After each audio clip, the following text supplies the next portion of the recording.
Wel, dwi'n ôl yma rwan yng Nghanolfan y Morlan yng nghanol y cannoedd o ffotograffa yma sy'n rhan o arddangosfa Photomarathon Aber efo sefydliad Aberystwyth, y ffotograffydd Keith Morris. Be ti'n neud o safon y lluniau yma'n gyffredinol? Wel, mae'n amrywiaeth eang o safonau lluniau, ond ar y cyfan mae'n casgad hyfryd unigryw o Aberystwyth.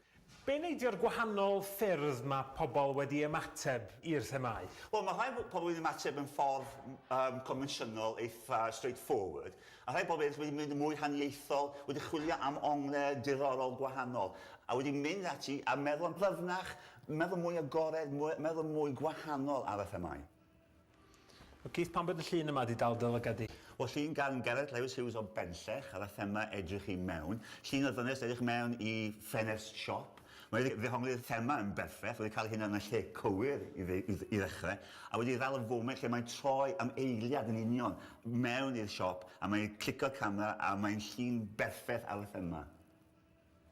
A mae yna ddau ffefryn ar y wal yma gen ti? Oes, un ar y thema gwyrdd yn amlwg, manylun o satchel lledr gwyrdd. A wy'n dwlu ar ffaith bod wedi defnyddio siapiau a patrwm yma mewn ffordd celfydd iawn. A wedyn yr ail un ar y thema cylchoedd, edrych lawr ar rhyw bolad stryd dwi'n meddwl, a mae'n cymysgedd o hlwd a paint. Ac i fi, mae'n edrych fel llun o'r bydysawd. So mae wedi dangos bod wedi gallu gweld rhywbeth ehangach na just chwod cylchoedd. Ond dwi'n gwybod, mae yna twist bach fan hyn. Mae rhaid i gyd wedi cael ei tynnu ar ffôn symudol. Felly mae technoleg hynny yn agor ffotograffiaeth allan i fwy a mwy o bobl? Mae technoleg yn galluogi ni gyd na i fod yn ffotograffydd. Mae'n gyd cameras bach yn ei pocedi bellach. Sy'n esgus i peidio fod yn ffotograffydd.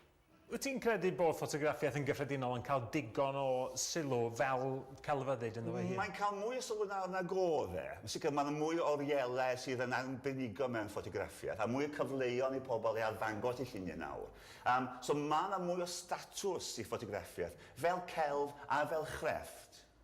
Pa potensial sydd na i wyl ffoto Aber i dyfu i fod yn wyl ffotograffiaeth fawr fydda'n denu pobl o bell felly? Mae yna sgop mawr yma yn Aberystwyth i cysylltu gyda'r Llyfrgell Genedlaethol, gyda'r Coleg Cyfryngau, a gyda ni'n tri elfen falle wedi'n creu fath o bwrlwm mawr, rhywbeth sy'n ehangach na ni'n tri'n unigol, a falle sefydlu wyl Aberystwyth fel y lle i fod yn ffotograffiaeth, nid yn Nghymru, ond yn Prydain Fawr. Fel mae jazz yn Aberhonddu. Jazz yn Aberhonddu, llyfrau yn Gwylegelli, chod, mae yna lle i wyl mawr ffotograffig sydd yn cwmpasu pob math o ffotograffiaeth. A mae Photomarathon wedi bod yn llwyddiant. Yn llwyddiant ysgubol. Keith, diolch i ti. Croeso. Y cyfle i bawb weld gwaith buddigol y Photomarathon ar wefan photoaber.com.